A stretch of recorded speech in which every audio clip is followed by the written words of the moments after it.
Alors dans cette dernière vidéo, on va voir un peu l'exportation quand même, histoire de pouvoir exporter son travail et le publier.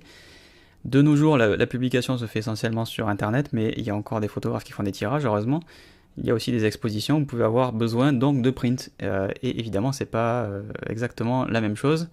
On va aussi soulever quelques questions, notamment à propos de la taille d'exportation et de l'optimisation de la netteté. On en a déjà un tout petit peu parlé avant, donc je pense que vous vous doutez de ce que je vais dire. Donc là, j'ai évidemment enregistré mes 3 images au format Luminar.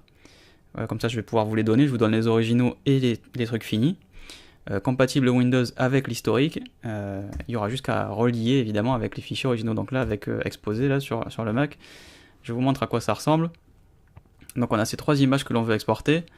Donc on verra aussi l'exportation par lot rapidement. Donc ici, quand on va dans Fichier et Exporter, on va voir les différents formats qui s'offrent à nous. Il n'y en a pas 50. Donc évidemment, pour le net, c'est plutôt du JPEG, mais il est destructif, comme vous le savez, c'est-à-dire que la qualité de 0 à 100 définit à quel point l'algorithme va simplifier certaines zones pour gagner en poids de fichier. Donc naturellement, c'est à réserver aux sites ou aux prestataires qui vous demandent absolument un certain poids.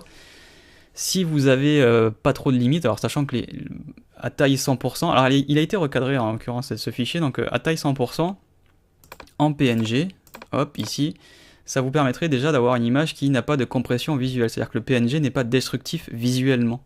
Il va pas garder autant de données qu'un fichier brut, mais il est déjà pas destructif visuellement. Il fait pas ces petits effets mosaïques que vous avez dû voir sur le net quand vous avez des JPEG qui sont vraiment monstrueux. Et on peut exporter en sRGB, qui est l'espace standard utilisé sur le net. Pour du print, il vaudrait mieux passer sur quelque chose d'un peu plus large. Donc tout ça pour dire, si c'est pas vous qui définissez exactement la taille et le poids, il vaut mieux envoyer à votre prestataire pour le web du PNG. Et du coup, si ça passe sur Behance, si ça passe sur 500 pixels, sur DeviantArt, sur je sais pas quelle galerie vous utilisez, ou sur du WordPress, c'est ce système qui lui va faire la conversion de toute façon dans le truc qu'il veut. Et ce sera du JPEG, il faut pas se leurrer. Ou sur Squarespace par exemple aussi. Donc autant envoyer en début de chaîne un truc qui soit le plus propre possible, et ça c'est plutôt le job du PNG. Alors, tant qu'on retaille pas, il n'y a pas besoin de faire de netteté, de toute façon derrière ce prestataire va retailler, il est peu probable que votre site affiche des images en 4000 pixels de large évidemment, donc ça pose le problème que je vous ai dit tout à l'heure, à savoir le piqué, vous allez avoir du mal à le contrôler. On peut accentuer les détails dans Luminar 2018, j'en parle dans ma formation complète, j'en ai pas parlé ici, volontairement parce que, encore une fois, cette netteté, quand il va y avoir une interpolation des pixels pour aller vers une image plus petite, elle va à 90% disparaître, il va pas rester grand chose. Ou alors vous êtes obligé d'y aller, entre guillemets, pardonnez-moi l'expression, au pifomètre, c'est-à-dire de vraiment accentuer à mort pour vous dire, quand je vais retailler en plus petit, une fois que ça va arriver sur WordPress, sur Facebook, sur Behance ou je sais pas quoi, il va rester de cette netteté optimisée, il va rester de ces détails améliorés. Donc normalement, la netteté se travaille à taille 100%. Or, sur la plupart de ces prestataires, vous savez pas quelle va être la taille 100%, qui plus est, il y a plusieurs périphériques. Il y a des gens qui viennent avec des tablettes, qui viennent avec des téléphones ou qui viennent avec des ordinateurs de bureau. Et encore, il y en a qui ont des écrans 23 pouces, il y en a qui ont des iMac, qui ont des écrans 5K, blablabla, etc., etc. Tout ça pour dire, on est dans une période où contrôler la netteté de sa photo, c'est un véritable défi. Le seul moyen que vous avez de contrôler la netteté de votre photo, c'est de l'imprimer et de choisir la taille à laquelle elle va être imprimée. Si vous êtes exposé, si vous avez la chance d'être exposé en galerie, ou si vous avez un portfolio à montrer à vos clients ou à des agences, forcément vous l'imprimez à un format, et donc vous travaillez la netteté pour ce format, et pour ce papier aussi, parce qu'évidemment, le papier, la texture du papier, la façon dont il boit l'encre, et les différentes sortes de papier, satiné, mat, couché, etc., font que le piqué peut être un petit peu réduit ou beaucoup réduit suivant si ça boit beaucoup, etc. Donc du coup, le seul moyen que vous avez de vraiment contrôler votre truc, c'est d'avoir un exemplaire imprimé sur un type de papier. Et alors du coup, il faudra quand même pas mal dialoguer avec votre imprimeur parce que les essais, ça coûte cher. Si vous faites un tirage dans un format très gros, vous faites un 80-120 pour une galerie, vous n'allez pas pouvoir en tirer 50 juste pour faire des essais de papier. Enfin, normalement, il faudrait, mais ce qui se passe en général, c'est que vous faites confiance. Alors soit vous avez cette culture-là et vous avez l'habitude, et donc vous savez ce qui marche en termes d'optimisation de netteté pour compenser la perte de piqué à l'impression, soit vous avez la chance d'avoir un imprimeur à qui vous pouvez vraiment faire confiance, qui va pouvoir vous conseiller, il va pouvoir vous dire attention à votre photo, il y a peut-être ces zones-là qui vont perdre un peu de leur détail sur tel type de papier, parce qu'on imprime avec tel type de machine, etc., etc. Donc, en gros, sortir avec Luminar et être sûr de comment ça va apparaître sur le web, donc c'est impossible. Donc autant envoyer du PNG et s'assurer que déjà au moins vous envoyez un truc qui n'est pas compressé visuellement. Et pour le print, alors on peut passer sur un autre format comme le TIFF ou le PDF. Et sur le TIFF, on pourra faire du 16 bits, c'est-à-dire avoir vraiment le maximum d'informations et faire un espace de couleur qui va être Adobe RGB, c'est-à-dire avoir un gamut un peu plus large, un profil un peu plus large, pour être sûr que quand on va reconvertir derrière en CMJN, ça va être probablement du ECI 300% en France, ou peut-être qu'il y a encore des imprimeurs qui font du Fogra 27 ou 39, ça dépend, mais plutôt du ECI 300%. Difficile de dire sans savoir avec qui vous travaillez, mais autant prendre un gamut un peu plus large. Pour le web, le sRGB étant intégralement suffisant. Il y a aussi un autre truc, c'est que si vous prenez Photoshop ici, vous allez pouvoir sortir en Adobe RGB, voire ProPhoto RGB, et donc contenir vraiment un maximum d'informations. Pareil, si vous faites du TIFF 16 bits et que vous sortez en Adobe RGB ou en ProPhoto RGB, vous allez pouvoir là aussi contenir un maximum d'informations et pouvoir continuer la retouche. C'est-à-dire que ces deux formats sont adaptés pour le print, pour le web non, parce que ça va être énorme. Et on ne peut pas afficher du TIFF évidemment comme ça sur un site, ça va être, de toute façon les prestataires vont le convertir s'ils l'acceptent, mais c'est plutôt du coup un format d'échange qui va vous permettre de passer par exemple dans Affinity Photo ou dans Photoshop pour pouvoir retenir l'essentiel des données et continuer votre processus de retouche. Et même j'ai envie de vous dire, puisqu'on parle de netteté, de conversion pour l'impression, etc., à mon avis, la meilleure des choses que vous avez à faire avec Luminar, c'est de travailler dans un autre logiciel dans lequel c'est vraiment le travail. Si vous n'êtes pas chez Adobe, et j'imagine que c'est le cas si vous regardez cette vidéo, vous pouvez du coup coupler Luminar à Affinity Photo, sortir en TIFF 16 bits et en Adobe RGB ou ProPhoto RGB, et ensuite dans Affinity, vraiment contrôler la taille, c'est-à-dire que vous allez exporter à la taille donnée, est-ce que vous allez faire un A3, un A4, un 60-40, je ne sais pas quel format, et là vraiment venir contrôler la netteté pour tel type de papier ou pour tel type d'impression. Et c'est aussi un peu pareil sur le web. Moi je déconseillerais de travailler dans Luminar pour une destination finale. Je dirais exportez-la de la manière la plus propre possible et ensuite essayez d'aller optimiser pour le web ou pour le print, donc dans un logiciel où vous allez avoir un contrôle accru de la netteté à une taille donnée. Vous avez vu que là on ne peut pas changer la taille, on travaille directement à la taille du fichier brut moyennant recadrage quand il y en a un. Il n'y a qu'au moment de l'exportation où on peut faire un redimensionnement, mais là si vous faites une netteté, c'est inférieur, moyen, supérieur. On contrôle vraiment absolument rien du coup. On a juste 3 pré-réglages qui ne correspondent qu'à un truc hyper arbitraire. On n'a même pas de prévisualisation. Et d'ailleurs c'est un mal qui se trouve aussi dans Lightroom depuis des années, où j'ai toujours dit dans Lightroom à l'exportation, on fait une netteté optimisée sur un changement de taille, mais on ne voit le résultat qu'à la fin. Ça veut dire qu'il faut exporter, attendre qu'il ait fini, regarder le résultat, et si c'est pas bon, recommencer, ce qui est vraiment aberrant. Alors que dans Affinity Photo, vous pouvez évidemment changer la taille de l'image, faire un filtre passe haut par exemple, et venir avec des masques contrôler les endroits où vous voulez que la netteté s'applique. Donc c'est un sujet qui est vraiment assez complexe. Je vois beaucoup de tutos et beaucoup de gens qui font de la netteté dans le dérotiseur en disant bon j'accentue la netteté. Oui d'accord, mais accentuer la netteté pour là l'image actuellement affichée à 100% sur ton moniteur, mais une fois que cette image va sortir, dès l'instant où elle va changer de taille, cette netteté optimisée, il va probablement pas en rester grand chose.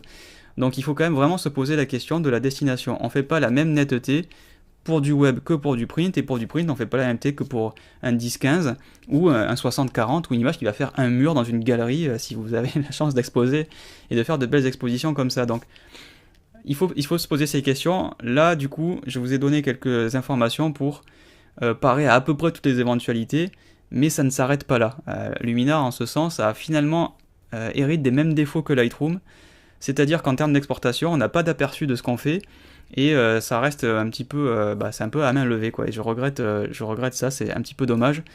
On devrait pouvoir sortir ici au moins un aperçu, voir quel est le type de netteté que l'on va pouvoir appliquer. On devrait pouvoir aussi avoir ce contrôle dans Lightroom. Il y a plein de logiciels qui héritent de ça, c'est dommage de se dire bon on exporte, on fait une passe de netteté et puis voilà, on sera content avec ce qu'on a, quoi.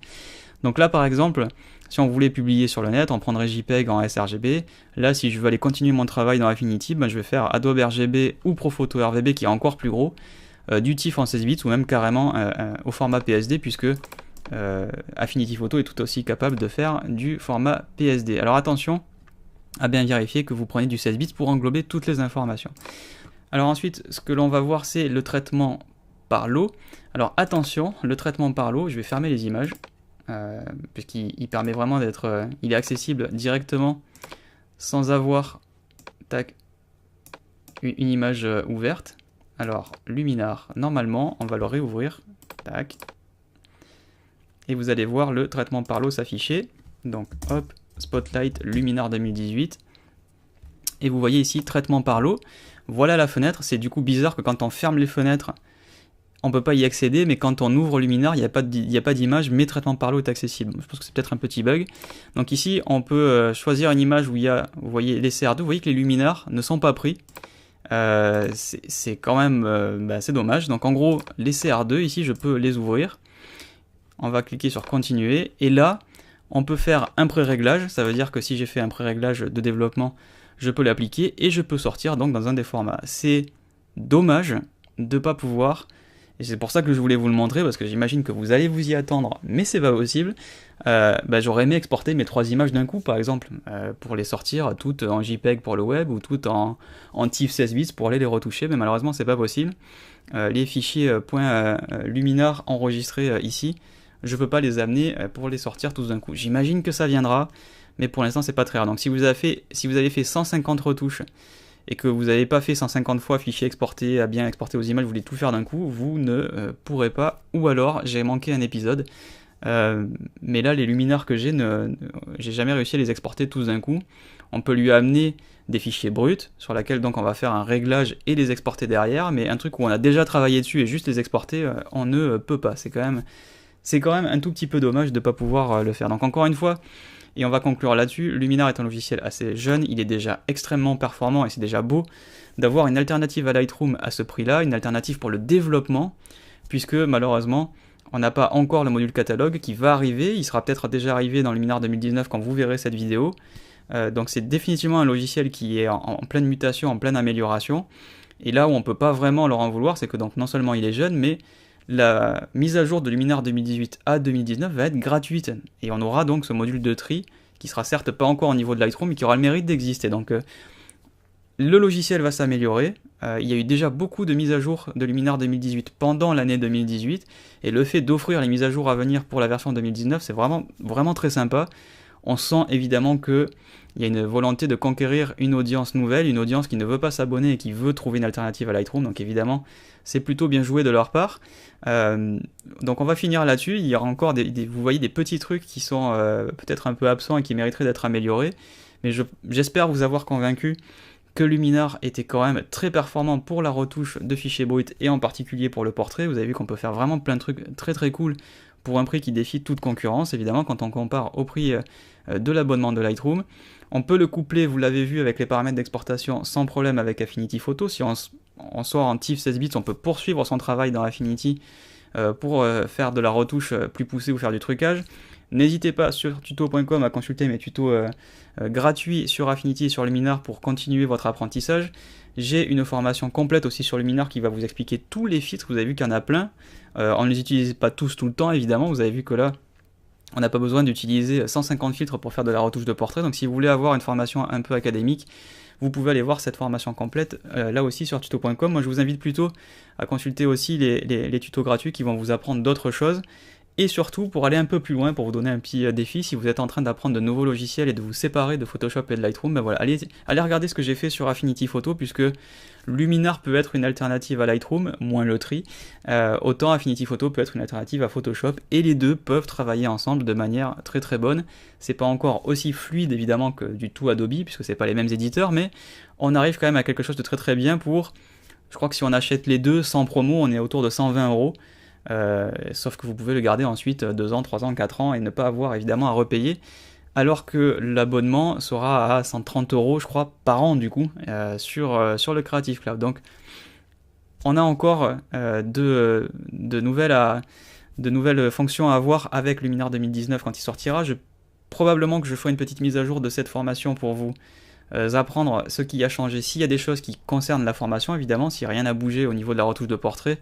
Je pense qu'il n'y aura pas de raison de mettre à jour la formation, mais quoi qu'il arrive, vous aurez une formation gratuite sur les nouveautés de Luminar 2019 que je rajouterai à la formation complète, mais que je rendrai disponible aussi à part pour ceux qui veulent juste voir les nouveautés de Luminar 2019. Donc je vous prends pas en otage, je vous demande pas de repayer ou d'aller acheter la formation complète. Je vous formerai à Luminar 2019 et à ses nouveautés de manière séparée et de manière gratuite, ce qui vous permettra du coup, j'espère, d'améliorer encore un peu plus vos photos de portrait. Si vous avez la moindre question, n'hésitez pas à la poser dans le salon d'entraide. C'est le plus facile pour interagir avec les autres clients de la formation et avec moi-même. Je vous remercie beaucoup de votre fidélité, de m'avoir suivi. Je vous souhaite de faire de belles photos et je vous dis à très bientôt pour de nouvelles formations sur Luminar. Salut!